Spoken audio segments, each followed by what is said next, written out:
Oke, mungkin sekarang kita langsung bahas masalah ciri-ciri ruqyah syirkiyah. Ini saya ngebut ya. Jam 6, ini zuhur jam berapa? Sekarang?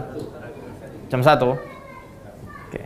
Ciri-ciri ruqyah yang syirkiyah, yang tak boleh, dilarang.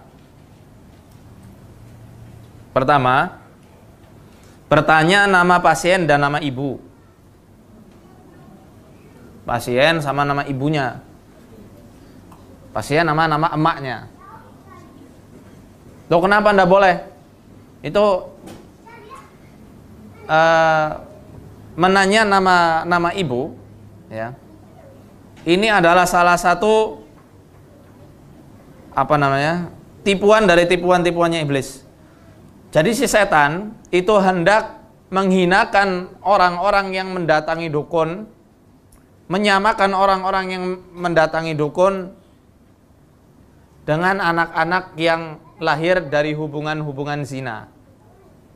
Karena orang yang lahir dari hubungan yang halal itu nasabnya disandarkan ke siapa? Bapak. Gimana kalau Isa bin Maryam? Beda. Jangan dikiaskan ke situ. Mereka kan kadang mengkiaskannya ke situ, ke Nabi Isa bin Maryam. Bahkan di Mesir, ini ada ustadz-ustadz dari Mesir juga ya. Kadang orang-orang sana kalau mengumpat, kalau marah, itu mengatakan yabna ummak, katanya. Anak ibu, maksudnya bukan anak mami. Anak zina. Seperti itu orang-orang sana kalau marah. Jadi hati-hati. Hati-hati. Yang kedua, kitab ruqyah syariah tidak bisa melihat jin. Tidak bisa melihat jin. Kok antum menemukan orang meruqyah kemudian dia mengaku bisa melihat jin, tinggalkan. Itu bomoh. Dukun. Kalau di Indonesia dibilang uskun atau kikun. Ustadz dukun atau kiai dukun. Kalau kiai yang benar, ustadz yang benar, tidak mungkin dia bisa melihat jin. Saya mau kasih penjelasannya sedikit aja tentang masalah melihat jin ya. Kira-kira indigo, anak-anak indigo, budak-budak kecil tuh, indigo menurut bapak ibu itu kelebihan bukan? Hah? Kelebihan bukan? Kelebihan bukan? Hah? Nggak masalah, bilang aja. Yang bilang kelebihan siapa? Kelebihan tahu ya?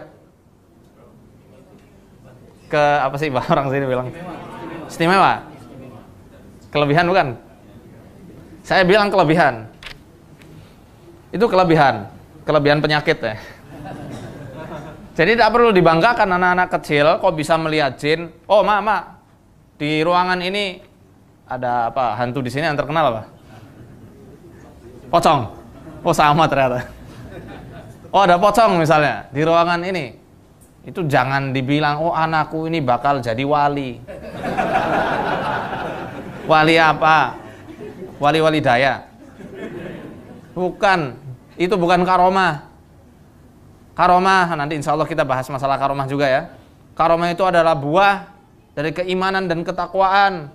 Kalau karomah bawaan dari lahir itu bukan karomah, hati-hati. Hati-hati. Itu talbis, seperti yang dijelaskan oleh Ustadz siapa? Barusan ya. Itu masalah talbis itu betul sekali. Hati-hati. Talbisnya iblis itu lembut, sangat lembut. Di zaman Nabi SAW ada seorang anak namanya Ibnu Sayyad.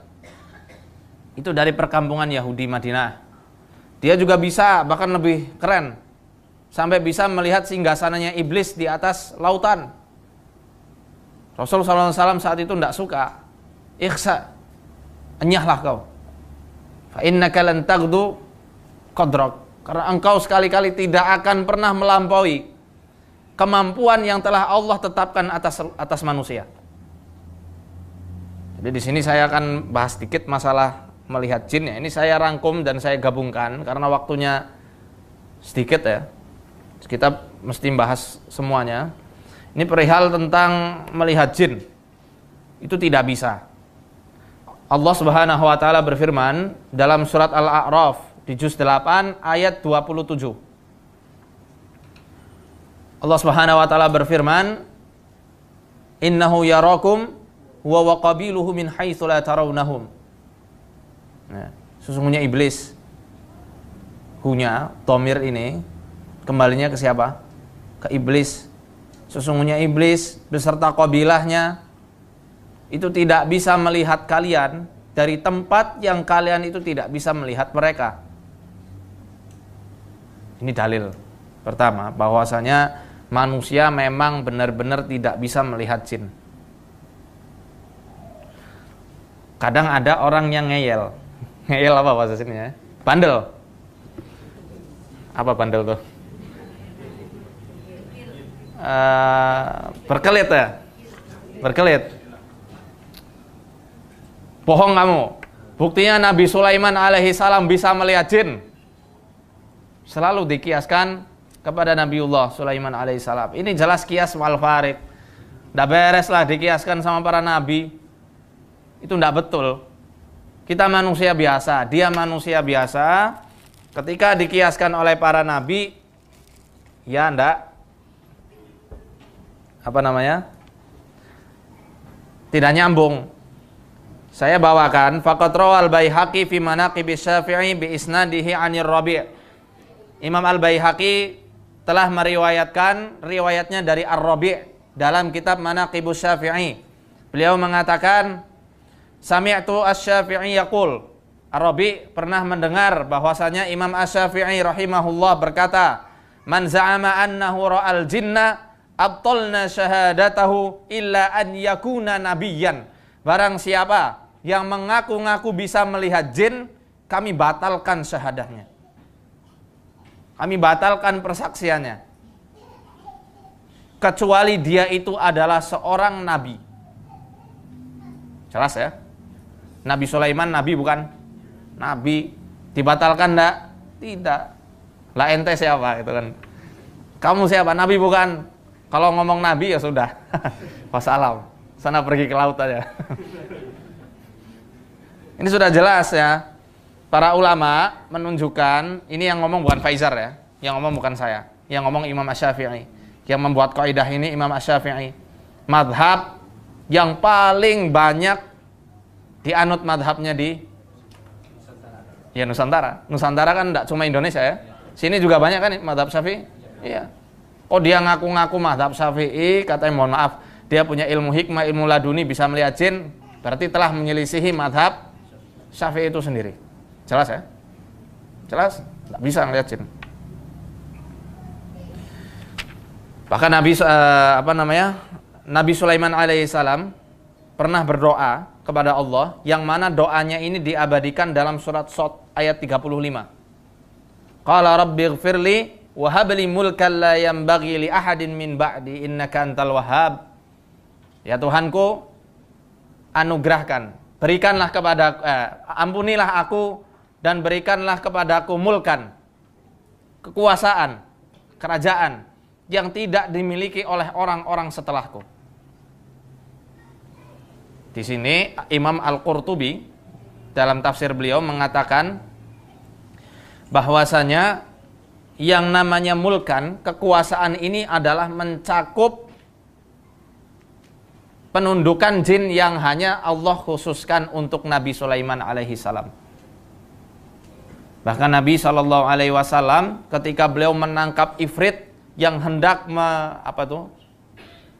menorehkan obor api ya ke muka beliau, ditangkap sampai beliau merasakan dinginnya liur si ifrit ini, dicekek sama beliau, dan beliau berniat untuk mengikatkan si ifrit ini di tiang Masjid Nabawi saat itu, dilepaskan lagi.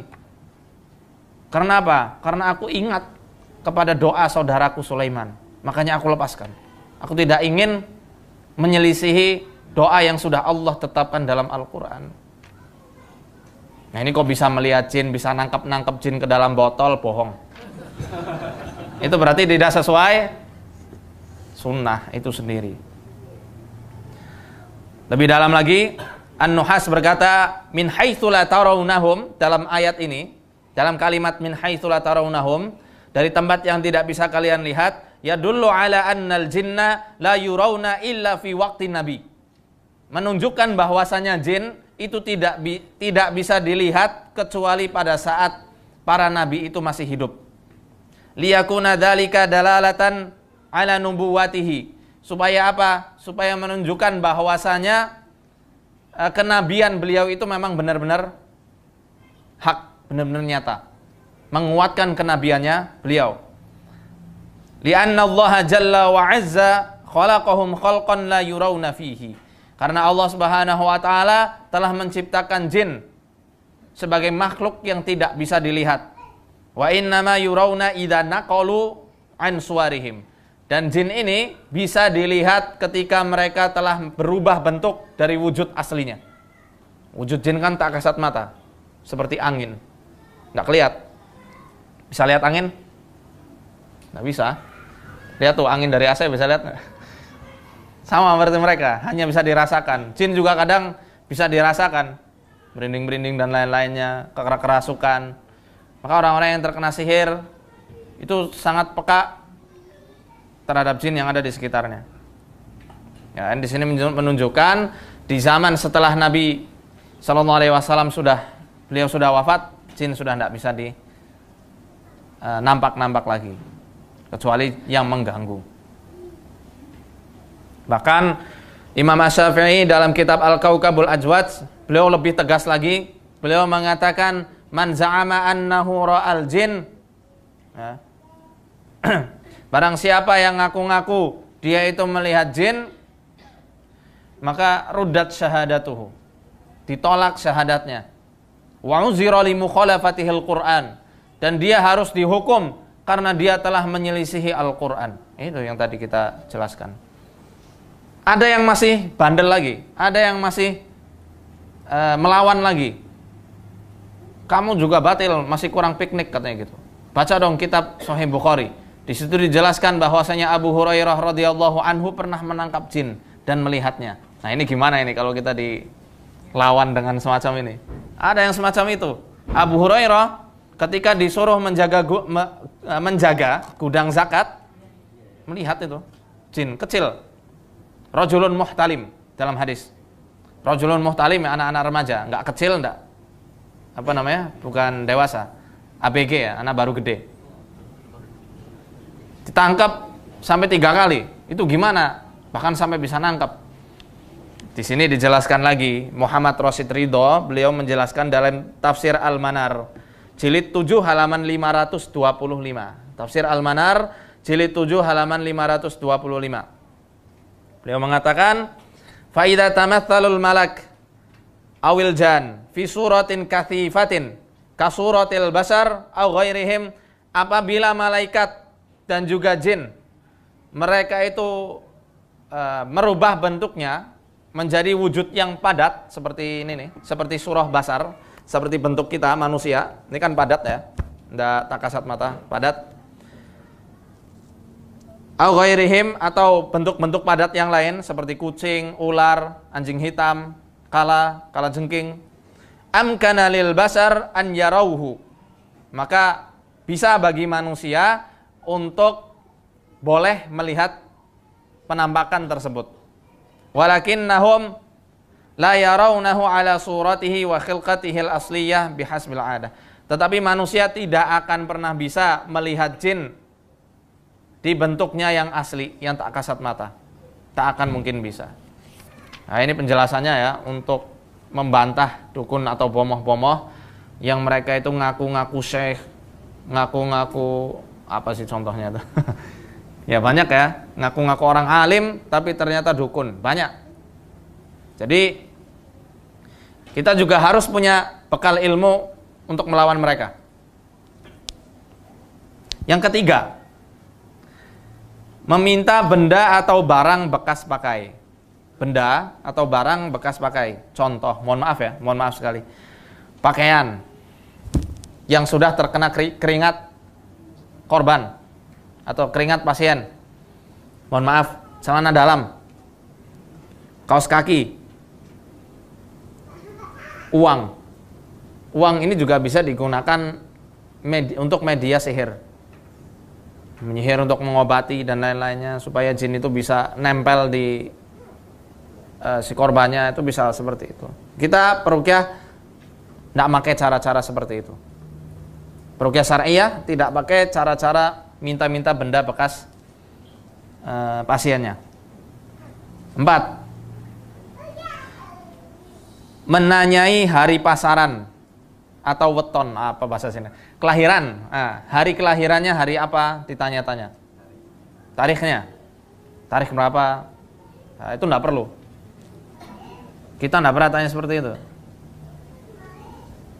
Dan tidak ada contohnya dari Nabi Shallallahu Alaihi Wasallam. 5. Minta foto pasien dan rambut. Nah, ini buat apa? Kadang saya juga minta foto, tapi untuk mendiagnosa melalui tangan, melalui wajah. Yang laki-laki ya, kalau perempuan paling tangan aja. Itu untuk diagnosa enggak masalah. Diagnosa itu untuk memeriksa ya. Ini sakitnya apa ini? Dari wajah, dari tangan, dari postur tubuh. Tapi kalau untuk mengobati itu tak bisa. Tak bisa seperti itu. Kalau untuk diagnosa tahu ya? Itu boleh. 6. Minta hewan dengan jenis tertentu atau corak warna tertentu. Ayam cemani, ayam hitam tuh ya. Apalagi macam-macam lah. Tapi yang paling terkenal ayam hitam. Kambing yang apa contohnya tuh? Tanduknya retak misalnya dan lain-lainnya lah, banyak. 7. Menulis rajah. Rajah tahu? Wafak. Itu kita tak pakai cara seperti itu. Walaupun saya bawa kitab wafak, aufak, ini bukan untuk dipraktekkan, tapi untuk kita bedah. Betulkah ini dari Imam Al-Ghazali? Nah, tunggu nanti. 8. Membaca mantra-mantra yang tidak dipahami maknanya. Itu dihindari.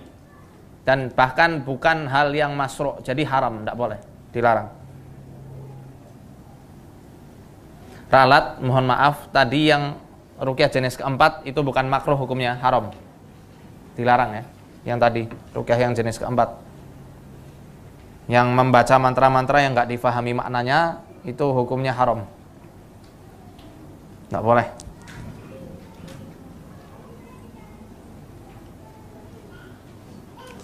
9. Memberi jimat. Apa jimat tuh? Tanggal ya? Tanggal. Jimat. Kita nggak pakai tanggal-tanggalan semacam itu. 10. Menyuruh pasien menyendiri, tidak menyentuh air. Tidak boleh menyentuh air. Ini disuruh pasiennya, disuruh supaya tidak boleh menyentuh air. Nah, ini kalau junub gimana? Kalau mau sholat, tayamum tidak boleh. Tak bisa ya, tak boleh. Karena tidak ada uzur. 11. Memberi sesuatu untuk ditanam di rumah. Telur angsa, tulang-tulangan, tulang ya. Itu enggak, kita juga enggak pakai semacam itu. 12. Mengobati dengan media telur. Telur tahu ya. Digosok keluar paku, digosok keluar jarum, digosok keluar darah. Itu tipu, sulap. Beberapa kali pernah saya praktekkan. Kalau Bapak Ibu mau caranya saya kasih tahu. Mudah. Itu bukan ngobatin. Cuma ngadakan pertunjukan sirkus saja. Tidak ada semacam itu. 13. Memindahkan penyakit ke hewan. Tak ada.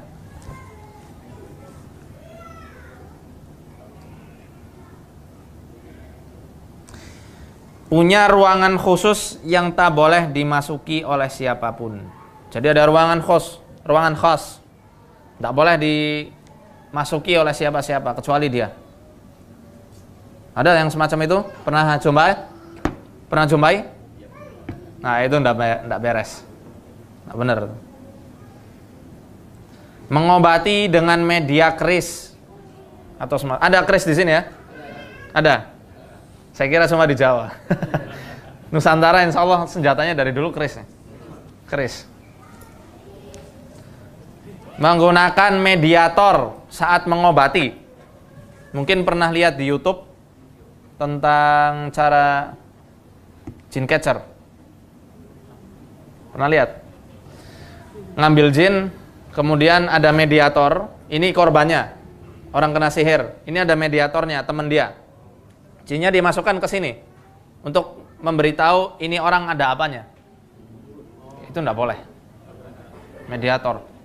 Perantara ya, perantara.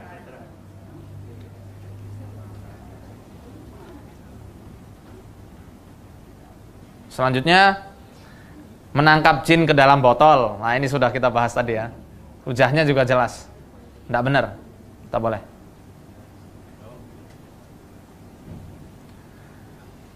Selanjutnya menerima jasa pengasihan, penglaris,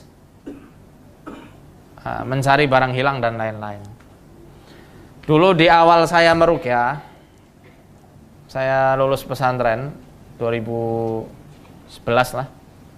Lulus pengabdian, setelah selesai pengabdian banyak ramai SMS masuk.